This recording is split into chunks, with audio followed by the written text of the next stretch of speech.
You don't wear chains. You don't live in a prison. But still, something in your life doesn't feel like it belongs to you. You follow routines. You nod. You comply. You say yes when everything inside you wants to scream no. But it's not weakness. It's not ignorance. It's a quiet, invisible submission disguised as peace. You weren't born like this. You were sculpted. Because submission doesn't begin with violence. It begins with ideas you were taught to call virtues. Being polite, being nice, being agreeable.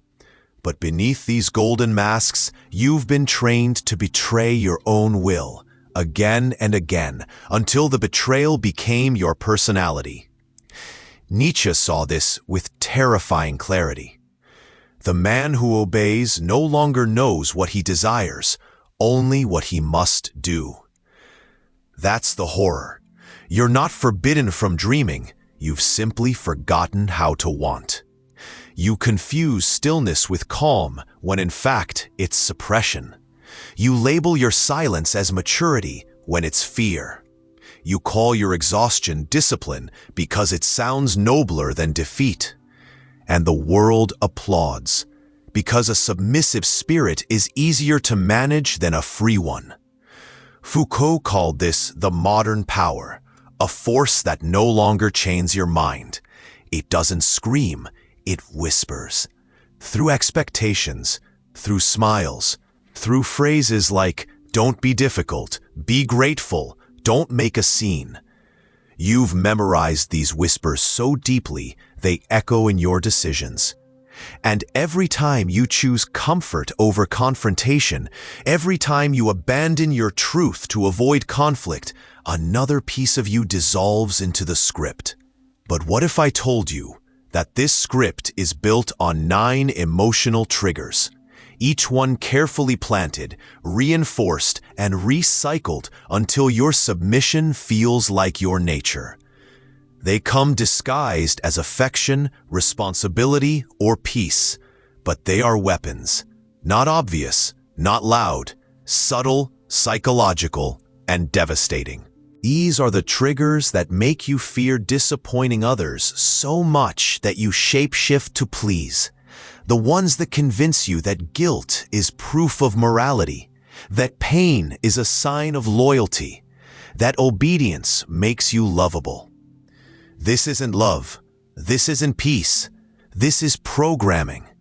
You've been emotionally domesticated, taught to equate being needed with being worthy, trained to stay silent in exchange for safety, rewarded just enough to keep you hungry, but never enough to set you free. You confuse being liked with being respected. You call your fear of judgment humility. You endure disconnection just to avoid being the one who speaks up. And this is why you feel tired. Not from effort, but from erasure. Your life has become a sequence of performances, each one choreographed to meet expectations that were never yours. And slowly, without realizing, you traded your truth for a mask that keeps you acceptable, digestible, invisible. But this ends here. Because today, we're going to expose each of these 9 emotional triggers. We're going to show how they hijack your will, distort your values, and make your submission feel like a noble sacrifice. You're going to see exactly why you've confused fear for love, control for respect, and silence for strength. This isn't about rebellion for the sake of rebellion. This is about remembering your own voice, the one buried under years of conditioning and polite surrender. Nietzsche once wrote that the greatest lie we're told is that goodness comes from obedience, but obedience without desire is death wearing a smile. And now it's time to unmask that smile. This is 9 emotional triggers that keep you submissive, unmasked by Nietzsche. Are you ready to stop mistaking survival for serenity? Trigger 1, the fear of disappointing. It's subtle. It doesn't scream, but it owns you. The first emotional trigger that keeps you submissive is the fear of disappointing. Not disappointing at work, not in results, but in presence, in emotion, in personality. You don't say yes because you want to.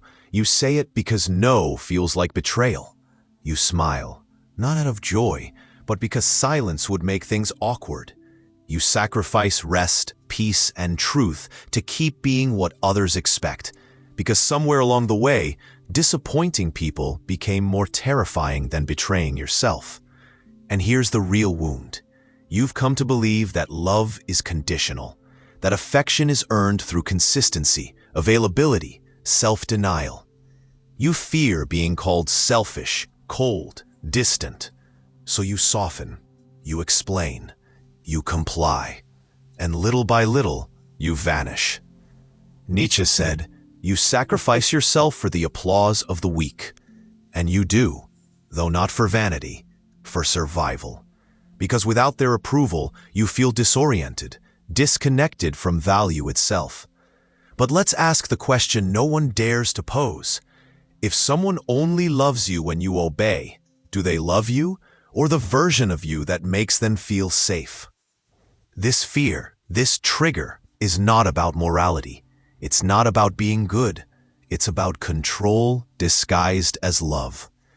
Every time you stay silent to avoid disappointing someone, you reinforce the idea that your truth is dangerous, that your presence must be managed, filtered, softened.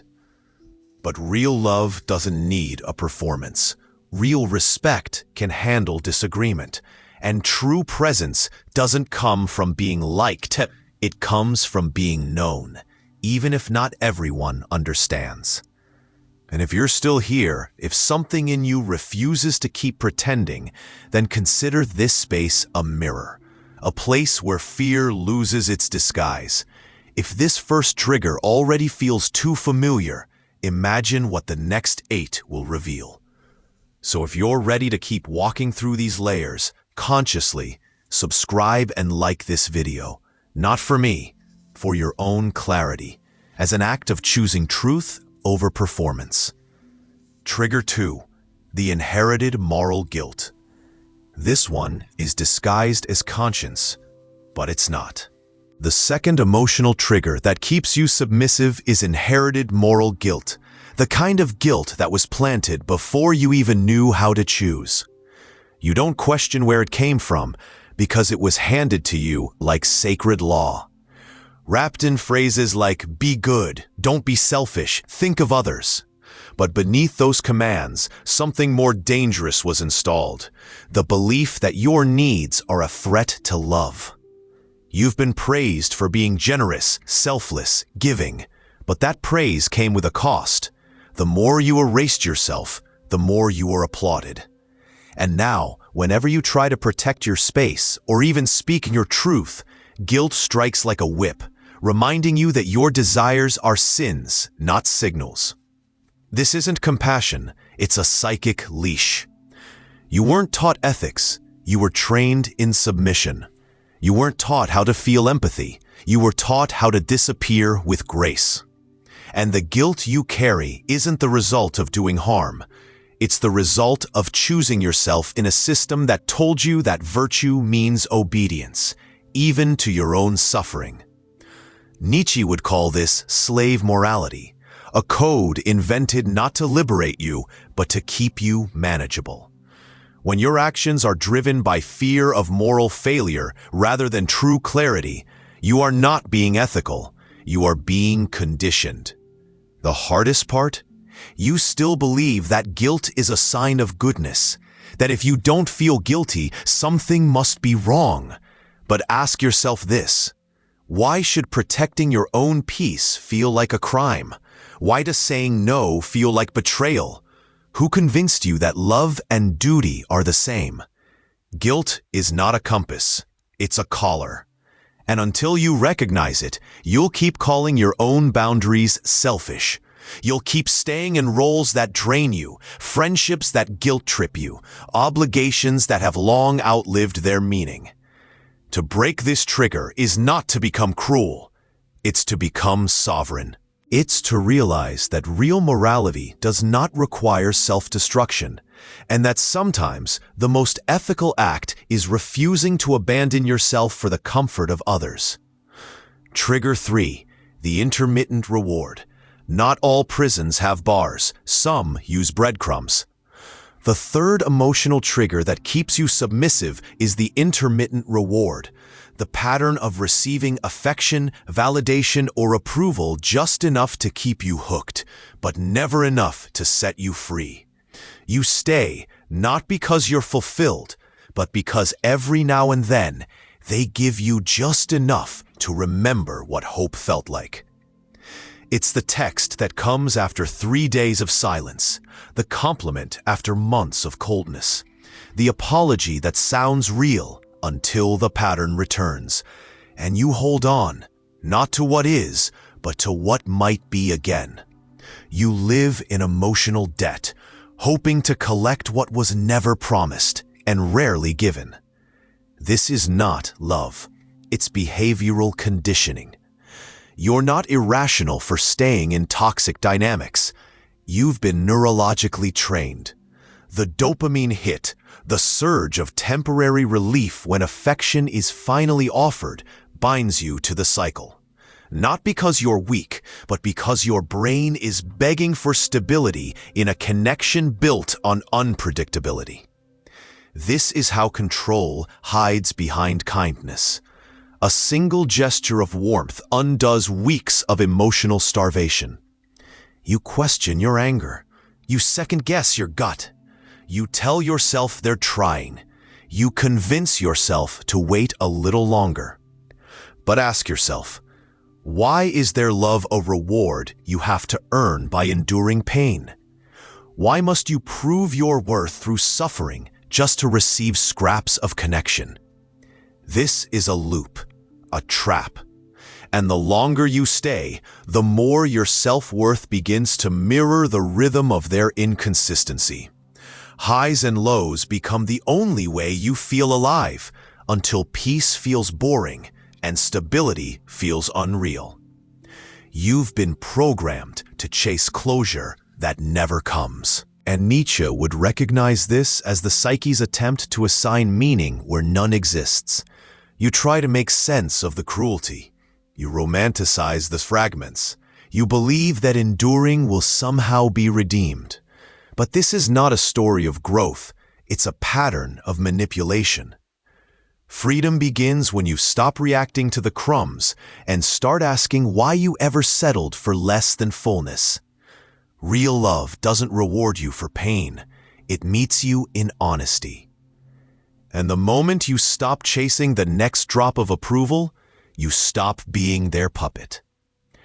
Trigger 4. The pleasure of being needed. It feels noble. It feels generous, but it's a mask. The fourth emotional trigger that keeps you submissive is the pleasure of being needed. The deep, ego-soothing sense that your pain has a purpose as long as someone else benefits from it. You convince yourself that your exhaustion is meaningful because it makes you irreplaceable. That your constant availability makes you special. That your self-sacrifice makes you lovable. But the truth is, you've mistaken usefulness for love. And in doing so, you've made your worth dependent on staying essential to someone else's comfort. You play the martyr without realizing it, dying in small doses, quietly, hoping your importance will make the bleeding worth it. This is not kindness. It's a survival tactic rooted in fear. Because if you're not needed, what are you? If no one depends on you, will they still want you around? You've made your presence conditional. Not because others demanded it, but because somewhere in your story, love became a transaction. You give, you fix, you carry, and in return, you earn proximity. But that's not intimacy. That's servitude.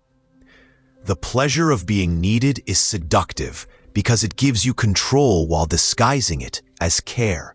You don't ask for anything, so you feel morally superior. You suffer silently, so you feel powerful. But beneath that image of strength is a child terrified of being forgotten the moment they stop being useful. This is the archetype of the emotional savior, and it's a trap. You've become a function, not a person. You offer advice when you need silence. You clean up messes when you're falling apart. You show up on call, on cue, even when it tears you down. And no one stops you, because you train them to believe you don't need to be asked how you're doing. Nietzsche would call this the morality of the herd, where self-erasure is rewarded and autonomy is condemned as arrogance. But you're not noble for carrying others while ignoring your own collapse. You're disappearing and applauded for it. You think being needed protects you from abandonment. But real connection doesn't require usefulness. It requires presence. And you deserve to exist for more than what you provide.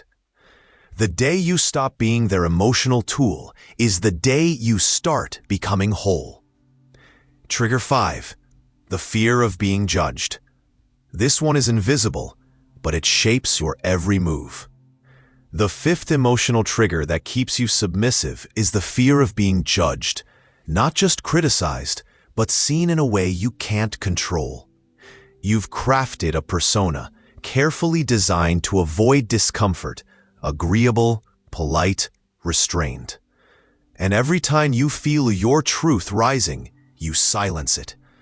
Not because it's wrong, but because the idea of being misinterpreted terrifies you. This isn't modesty, it's self-censorship. You weigh every word before you speak. You avoid topics that matter. You pretend neutrality to seem wise, but really, you're protecting yourself from exile. Emotional exile, social exile. The subtle rejection that comes when people decide you're too much, too angry, too intense, too different. Foucault understood this perfectly. The modern world doesn't need to punish you with force. It just makes you fear the gaze.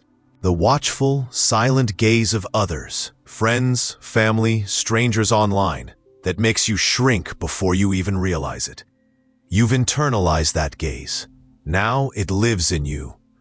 You second-guess your decisions before anyone speaks. You edit your desires to make them socially acceptable.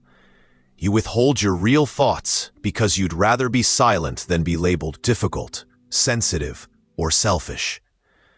But judgment isn't death. Misunderstanding isn't failure. And rejection, while painful, is not the end of your worth.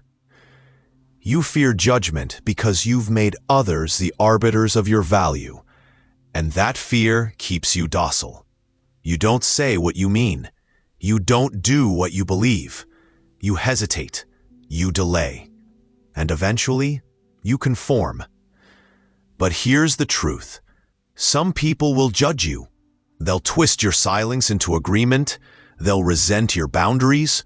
They'll reject your authenticity. And when they do, you'll finally know who only loved your obedience, not your presence. You can either be judged for being real or loved for being a mask, but not both. Your voice was never meant to be filtered through the comfort of others. And the moment you stop fearing judgment is the moment you reclaim your choices, not to be provocative, but to be true. Trigger 6. The nice person persona. You've been told your whole life that being nice is the highest virtue. But what if your niceness is just a survival strategy? The sixth emotional trigger that keeps you submissive is the persona of the nice person. The agreeable, conflict-avoiding, ever-smiling version of you that exists not because it's who you are, but because it's who made others feel safe. You weren't born to be nice.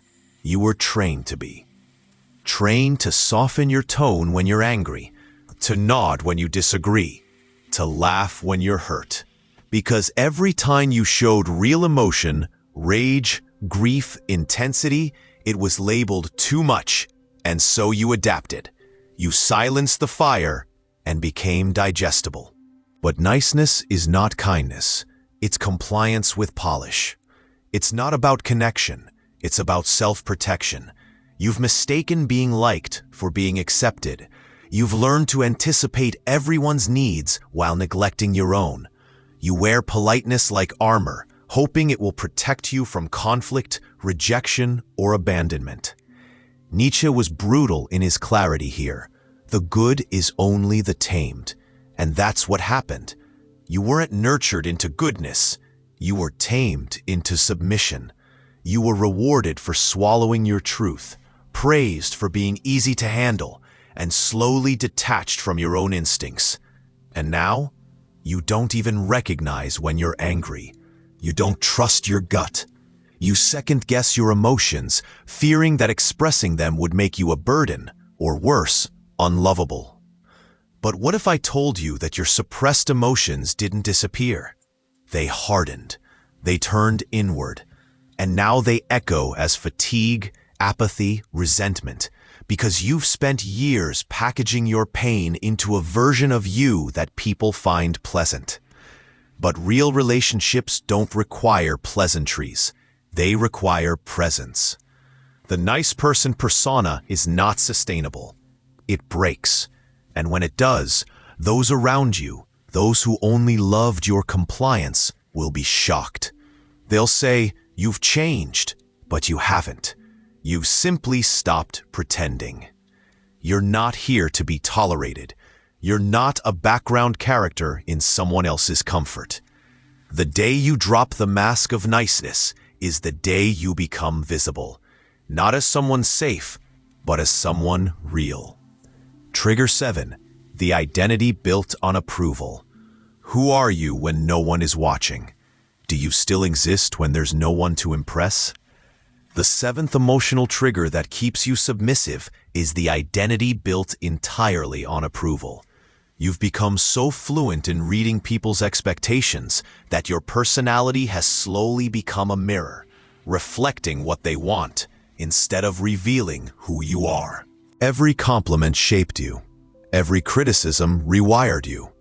You became what earned validation. And now, without it, you feel lost, like a reflection without a surface.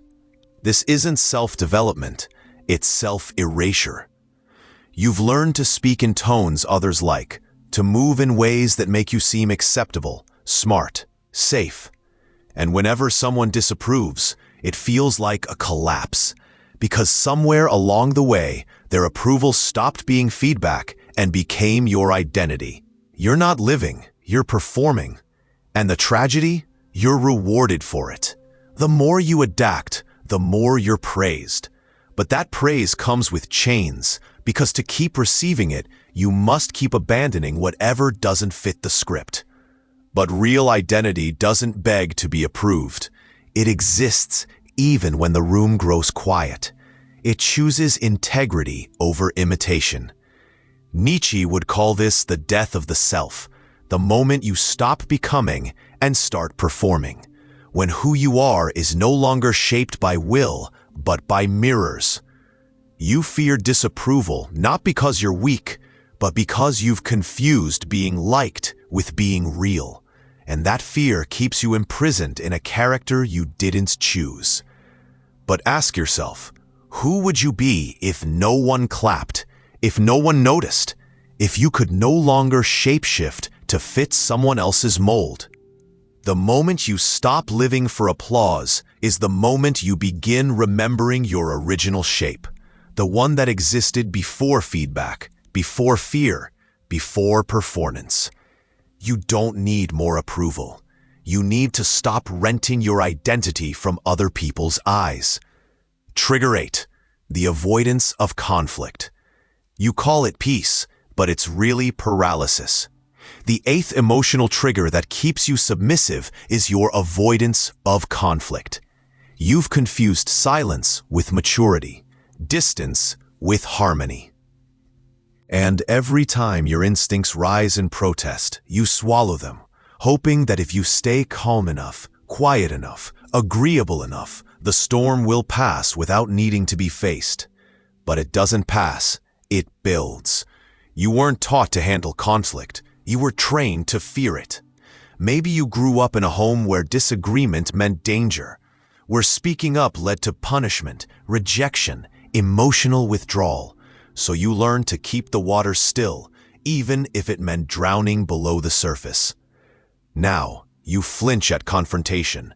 You choose emotional convenience over truth. You let things slide. You rationalize disrespect. You tell yourself it's not worth it. But it is, because every moment you avoid the hard conversation, you betray your clarity. This isn't peace. This is anesthetized pain. You tell yourself you're choosing maturity. But maturity isn't silence in the face of wrongness. It's the ability to engage without self-abandoning. And your version of peace? It's a padded cell. Nietzsche would call this the suppression of will, a self that has grown too timid to disturb the herd. You blend in, you appease. You lower your volume so others don't feel confronted. But in doing so, you lose the edge that makes you, you. Conflict isn't chaos. It's a test of alignment. And if you can't say what you feel, set what you need, or hold what you believe, then your peace is just performance. Avoiding conflict doesn't make you wise. It makes you invisible. The world doesn't need more harmony bought through silence. It needs presence that can stand in tension without collapsing. You will be misunderstood. You will be disliked. And yes, some will walk away when you stop making their comfort your priority. But that's not your loss. That's your liberation. True peace isn't the absence of noise, it's the presence of truth. Trigger 9. The belief that love requires sacrifice. This one is the most damaging because it's the most romanticized. The 9th emotional trigger that keeps you submissive is the belief that love requires sacrifice. You've been taught, explicitly or subtly, that to love someone means to lose parts of yourself, to bend, to bleed, to break, and call it devotion. You think giving up your dreams, your needs, your voice is noble. You've been applauded for your patience, your endurance, your selflessness. But no one sees the quiet erosion happening beneath the surface. You're praised for staying, but staying has cost you your essence. This isn't love. It's erasure wrapped in roses. You've made pain a currency for connection. The more you give, the more you hope to be seen. The more you shrink, the more you hope to be held. And when they don't see you, you just give more. You hope the next sacrifice will be the one that finally earns you presence. But Carl Jung warned us, what you repress commands you. And you've been repressing yourself so completely in the name of love that your shadow has become a ghost you chase through every relationship, begging to be acknowledged, but too afraid to speak. You think your love is proof of your strength, but sometimes it's evidence of your fear, that unless you make yourself useful, small, or selfless, you won't be chosen. But love that requires your disappearance isn't love. It's dependency, it's control, it's a cycle where you perform worthiness and call it passion. Kierkegaard would call this despair, the sickness that arises when the self tries to maintain connection to the world by betraying its core. You've mistaken suffering for depth, tolerance for intimacy, endurance for affection. Real love doesn't ask you to abandon yourself. It insists that you stay whole, not perfect, whole. The moment you stop proving your worth through sacrifice is the moment you remember that love isn't earned through pain. It's revealed through presence, through mutual seeing, through freedom. And when you realize that, you stop bleeding to be seen. You stand and you wait for the kind of love that sees you entire. You've walked through 9 emotional triggers. Not ideas, not theories, triggers. Subtle mechanisms that quietly trained you to obey, to please, to shrink. And now, maybe for the first time, you're not just aware of them, you feel their weight. It's not about blaming the world. It's about finally understanding how your own psyche was shaped, conditioned, broken into patterns that looked like love, sounded like morality, but were designed to keep you small. Carl Jung said, "What looks like love is often the shadow disguised as virtue." That's what this has been. Years of being taught to smile through discomfort, to endure in silence, to offer yourself as the solution to problems you didn't create. You've been praised for your loyalty, your softness, your availability, but rarely, if ever, for your boundaries, for your clarity, for your refusal. And so you became fragmented, not because you lacked strength, but because your strength was always spent trying to earn something that should never require sacrifice, the right to exist without apology. Kierkegaard called this despair, when the self tries to align with a version of life that requires constant self-betrayal. You tried to be good, to be useful, to be safe. But safety built on suppression is not safety, it's quiet suffering. And yet, here you are, still listening, still breathing, still capable of becoming, which means the story isn't over. The power of this moment isn't in rage or rebellion. It's in something quieter, deeper, lucidity. You no longer need to fight to be seen. You need to stop hiding from yourself. Every time you say no without guilt, you reclaim a piece of yourself that was taken. Every time you say yes without fear, you choose alignment over approval. This is not about becoming someone new. It's about remembering who you were before the world asked you to forget. You were not born to be adored by everyone. You were not made to be digestible. You were born to be whole, even if it means being misunderstood, even if it means standing alone. The key to your freedom was never in the hands of others. It was buried in the one place no one could take it, beneath the silence you were taught to maintain. So now the question is yours. Will you keep rehearsing the performance, or will you begin the reconstruction? If something in this conversation echoed where words usually fail, consider following this page. Watch another video. Let this space be a mirror, not of who you should be, but of what you've always felt, but never said aloud. The next chapter doesn't need to be loud, just honest. And maybe, just maybe, that's where your power begins.